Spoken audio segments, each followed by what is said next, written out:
Olá, vou estar aqui dando continuidade ao segundo trabalho da disciplina TCP/IP, solicitado pelo professor Mauro Mendes. Meu nome é Cássio Vieira da Silva. Estarei aqui abordando os tópicos: objetivo do protocolo TCP, transmissão de segmentos, comunicação de segmentos, timeout, retransmissão de segmentos, explicar os campos do cabeçalho TCP, mostrar como o Wireshark, o fluxo de mensagem TCP, desde o processo de abertura de conexão. Aqui no caso o protocolo TCP, Transmission Control Protocol, protocolo de controle de transmissão da camada de transporte. Ele é um protocolo de entrega de pacote confiável e orientado à conexão. Estarei aqui abordando os objetivos do protocolo TCP, no qual ele vai ser abordado a parte de estabelecer e manter e terminar conexões, fornecer confiabilidade, fornecer controle de fluxo, multiplexação, endereçamento de aplicações, controle de congestionamento. Teria aqui outros objetivos, mas eu estarei abordando esses que são os principais. Aqui no caso, o protocolo TCP ele fornece um serviço orientado à conexão confiável na camada de transporte da pilha TCP. O que seria esse orientado à conexão? É quando duas aplicações que estejam utilizando o protocolo necessitem estabelecer uma conexão antes da troca de dados. Aqui no caso, os dados são empacotados em uma unidade denominada segmentos, as mensagens são enviadas, recebem uma confirmação de recebimento com bit ACK, além de serem reordenadas no host de destino, que também verifica a ocorrência de erros de transmissão com o campo checksum. Ou seja, isso aqui faz parte da forma que o TCP ele mantém e termina as conexões. Vamos aqui agora estar abordando as características que garantem a confiabilidade do protocolo TCP. No caso aqui, o princípio da confiabilidade vem da transmissão, do controle de fluxo e controle de congestionamento. Aqui na parte da transmissão, você vai ver que na transmissão, caso haja algum erro, os dados são retransmitidos. Aqui na parte do controle de fluxo. O controle de fluxo, o TCP, ele implementa o controle de fluxo para que o receptor não receba mais pacotes do que a sua capacidade permite, evitando assim a perda de pacotes por parte do receptor. Um exemplo: o transmissor rápido enviando pacote para um receptor lento. Aqui na parte de multiplexação dos dados. Além disso, o protocolo TCP ele permite enviar dados de múltiplas aplicações multiplexadas. Ou seja, então você pode ter vários aplicativos se comunicando na rede simultaneamente, na mesma pilha de protocolos.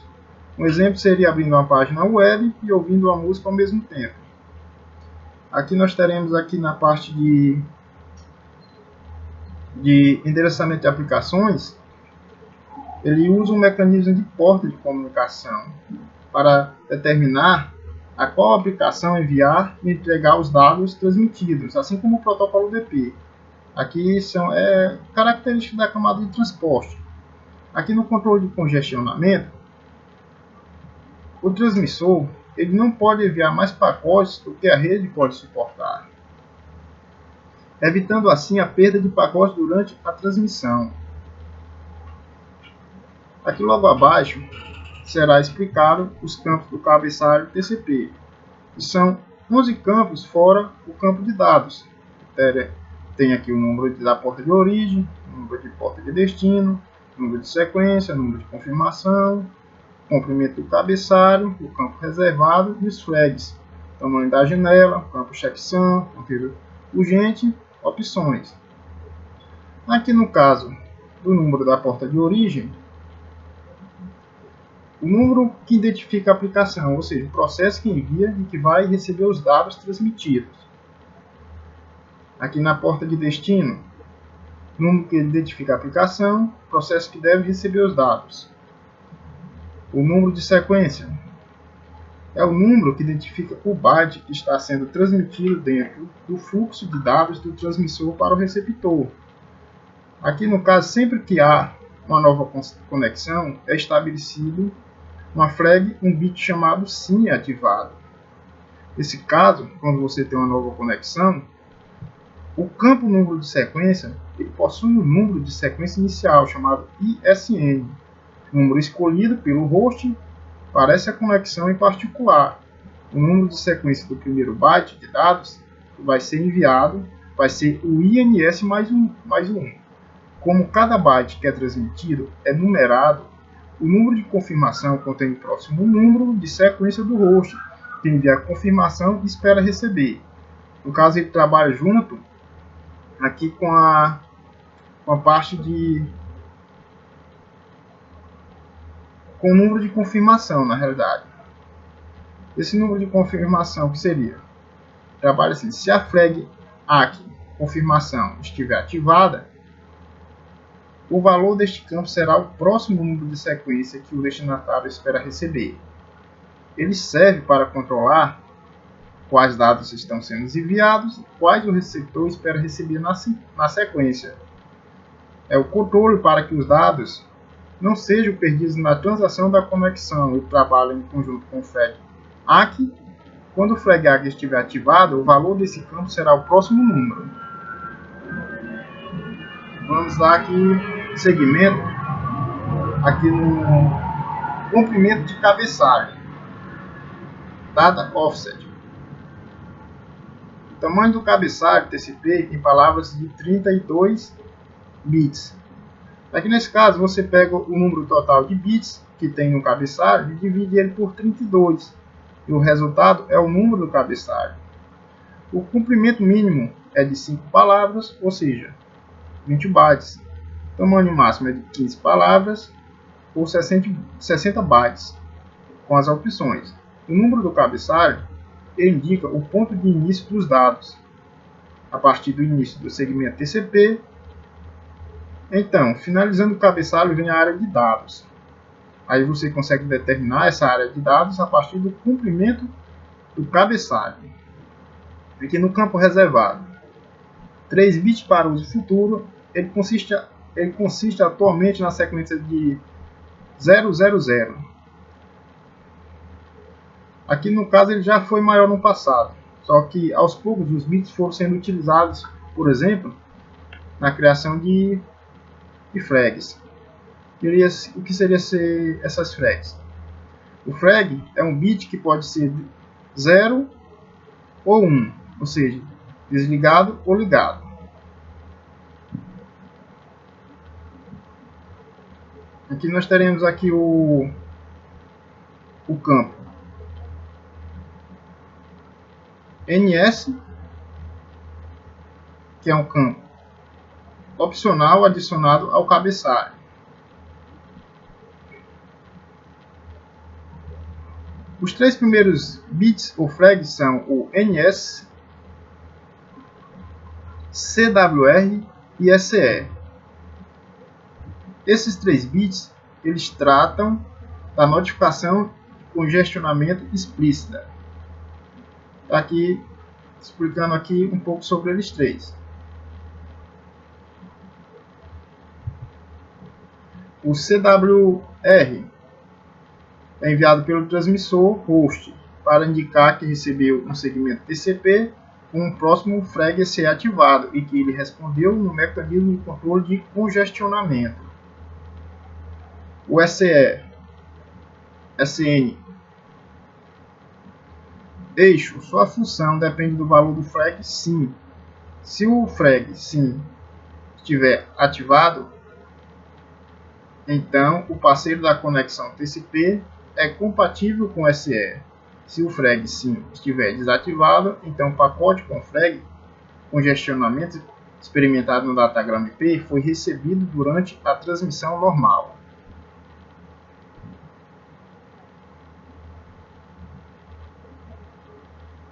Aqui na parte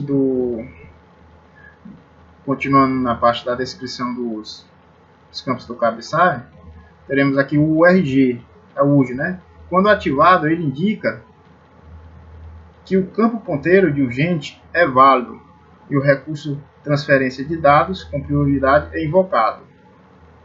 Aqui o ACK é um bit de confirmação. Quando ativado, indica que o segmento carrega uma mensagem de confirmação e que o valor do campo número de confirmação é válido. Carrega o próximo número de sequência esperado pelo host. Push. Push, quando ativado, ele indica que o transmissor do segmento usa o recurso TCP push, qual requisita que os dados no segmento sejam imediatamente transmitidos à aplicação no dispositivo de destino, sem ficarem presos no buff. O RST é um bit de reset. Quando ativado, ele indica que o transmissor encontrou um problema e deseja resetar a conexão. No caso aqui, o campo SYN é um bit de sincronismo, requisição para sincronizar números de sequência, estabelecer uma conexão entre dois hosts. Ele geralmente é o primeiro pacote enviado pela rede para estabelecer a conexão. Vai com esse bit SYN ativado. O campo número de sequência contém o número de sequência inicial, o ISN do host que transmite o segmento. No caso aqui, o campo FIN. Bit de finalização é o processo inverso. Quando ativado, indica que o transmissor do segmento requisita que a conexão seja encerrada.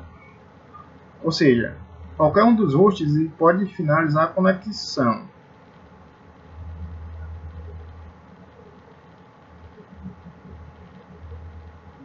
Aqui no caso do URG, como já foi falado lá em cima, quando ele está ativado, indica que o campo ponteiro de urgente é válido e o recurso de transferência de dados com prioridade foi invocado. Aqui no tamanho da janela, o tamanho da janela de recepção indica o número de bytes que o transmissor deste segmento quer aceitar do host de destino em cada transmissão. Esse é um campo utilizado para configurar a quantidade de informação que é trocada por vez em uma transmissão TCP. O campo checksum é usado para verificação de erros do cabeçalho dos dados transmitidos, usado para proteger o segmento TCP contra erros de transmissão e de entrega de dados. Ponteiro urgente. Ponteiro urgente ele é usado em conjunto com o flag URG para transferência de dados com prioridade. Geralmente, ele contém o número de sequência do último byte de dados urgentes. É um campo que normalmente não é utilizado. E no campo opções, é um campo opcional, que representa informações não cobertas pelos demais campos do cabeçalho TCP. Uma das opções mais comuns é o MSS, Maximum Segment Size. Ou seja, se o valor do campo de opções não for múltiplo de 32, ele é preenchido com zeros, o famoso PED, até que seja um valor múltiplo de 32 para que seja possível fazer o cálculo do comprimento do cabeçalho, que é calculado em palavras de 32 bits. Aqui vamos dar a continuidade na transmissão de segmento, confirmação de segmento e retransmissão de segmento, com three-way handshake, que é o cumprimento em 3 etapas para estabelecer a conexão TCP. Que no caso o ACK é o byte de reconhecimento e o SYN de sincronização. Aqui no exemplo, nós vamos imaginar que temos aqui a máquina cliente e o servidor. Então o cliente vai enviar o SYN para o servidor com essa informação. SYN ele vai sincronizar e enviar o pacote ACK, que sim, podemos nos comunicar ao servidor. Lembrando que no momento que o servidor aqui recebeu o primeiro pacote SYN, ele já aloca recursos para que a comunicação possa ser realizada. Então ele envia um pacote SYN-ACK para o cliente novamente. Então o cliente envia um ACK falando para o servidor que sim, pode ser realizada a conexão. Então esse aqui é, de forma resumida, o Three-Way Handshake. Cumprimento em 3 etapas. Processo para estabelecer conexão TCP. Aqui vou estar dando continuidade no trabalho, fazendo aqui de forma resumida aqui através do Wireshark. Tentando estabelecer aqui, ó, mostrando aqui uma conexão TCP através do Three-Way Handshake, aperto de mão de 3 vias.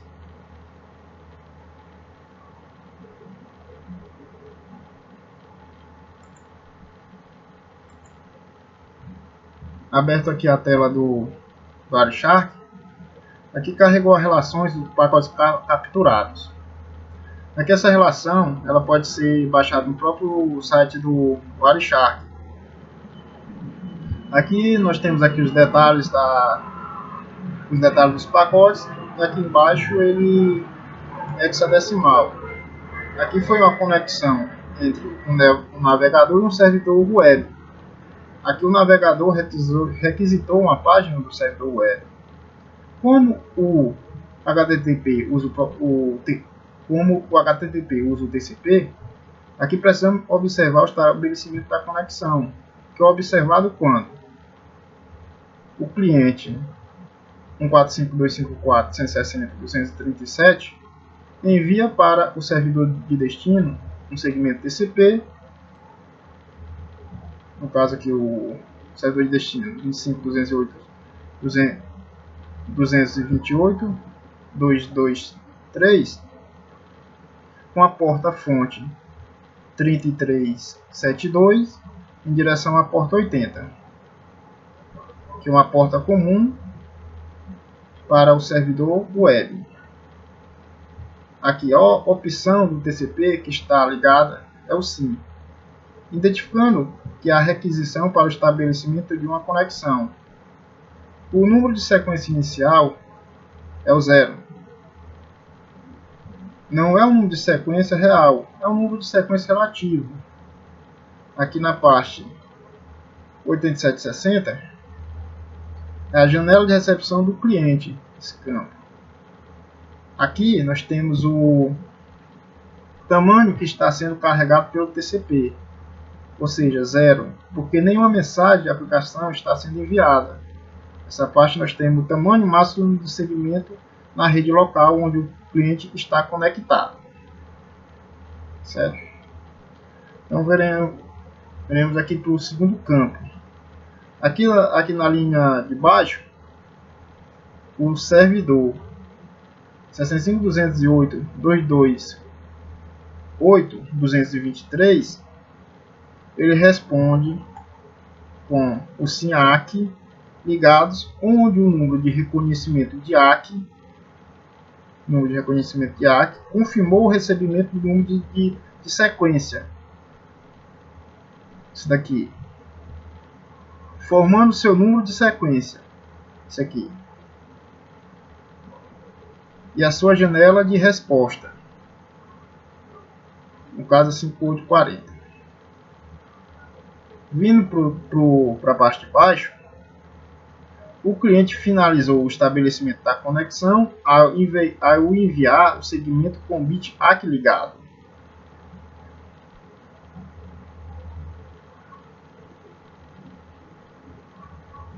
Confirmando o número de sequência inicial do servidor.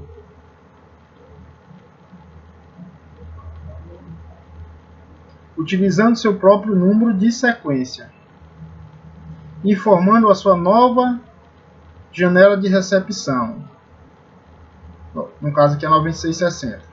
Então, galera, espero que vocês tenham gostado aí da explicação do trabalho. Estou aqui finalizando aqui a demonstração de como identificar uma conexão TCP com a ferramenta de captura de pacotes Wireshark.